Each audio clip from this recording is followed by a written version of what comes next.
एक स्थान पर एक ब्राह्मण और उसकी पत्नी बड़े प्रेम से रहते थे, किंतु उसकी पत्नी का व्यवहार ब्राह्मण के परिवार से अच्छा नहीं था।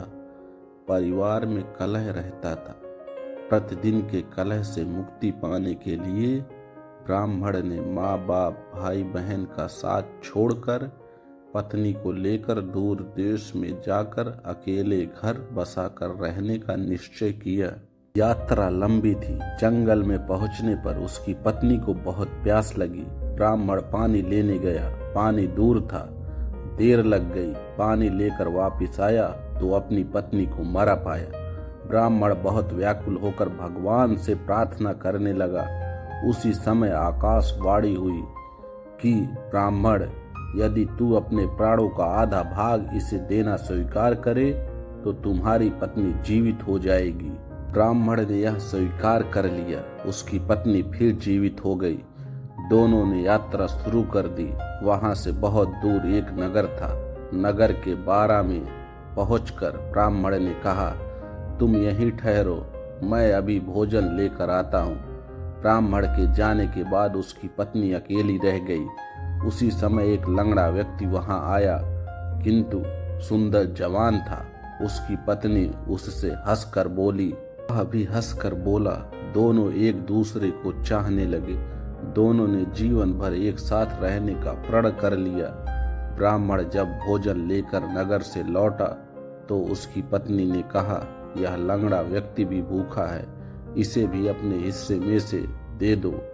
जब वहां से आगे प्रस्थान करने लगे तो पत्नी ने ब्राह्मण से अनुरोध किया कि इस लंगड़े व्यक्ति को भी साथ ले लो, रास्ता अच्छा कट जाएगा। तुम जब कहीं जाते हो तो मैं अकेली रह जाती हूँ, बात करने को भी कोई नहीं होता। इसके साथ रहने से कोई बात करने वाला तो रहेगा। ब्राह्मण ने कहा, हमें अपना भार उठाना ही कठिन हो रहा है, इस लंगड़े का भार कैसे उठाएंगे। पत्नी ने कहा, हम इसे पिटारी में रख लेंगे। ब्राह्मण को पत्नी की बात माननी पड़ी। कुछ दूर जाकर पत्नी और लंगड़े ने मिलकर ब्राह्मण को धोखे से कुएं में ढकेल दिया। उसे मरा समझकर वे दोनों आगे बढ़े। नगर की सीमा पर राज्य कर वसूल करने की चौकी थी। राजपुरुषों ने उसकी पिटारी को जबरदस्ती उसके हाथ से छीनकर खोला तो उसमें वह लंगड़ा छिपा था। यह बात राज दरबार तक पहुंची।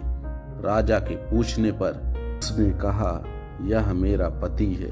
अपने बंधुओं से परेशान होकर हमने गांव छोड़ दिया है। राजा ने उसे अपने देश में बसने की आज्ञा दे दी। कुछ दिन बाद किसी साधु के हाथों कुएं से निकाले जाने के उपरांत ब्राह्मण भी उसी राज्य में पहुंच गया।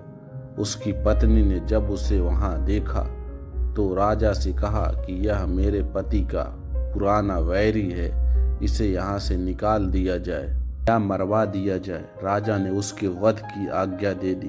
ब्राह्मण ने आज्ञा सुनकर कहा, महाराज, इस स्त्री ने मेरा कुछ लिया हुआ है, वह मुझे दिलवा दिया जाए। राजा ने स्त्री को कहा, देवी, तूने इसका जो कुछ लिया हुआ है सब दे दो। स्त्री बोली, मैंने कुछ भी नहीं लिया। ब्राह्मण ने याद दिलाया कि तूने मेरे प्राणों का आधा भाग लिया हुआ है, सभी देवता इसके साक्षी हैं। स्त्री ने देवताओं के भय से वह भाग वापस करने का वचन दे दिया, किंतु वचन देने के साथ ही वह मर गई। ब्राह्मण ने सारी बात राजा को बताई। दोस्तों, कैसी लगी हमारी ये कहानी? अगर अच्छी लगी हो तो हिंदी स्टोरी चैनल को सब्सक्राइब करें, वीडियो को लाइक करें, कमेंट करें, शेयर करें। हम आगे भी आपके लिए ऐसी प्यारी प्यारी कहानियाँ लाते रहेंगे। धन्यवाद।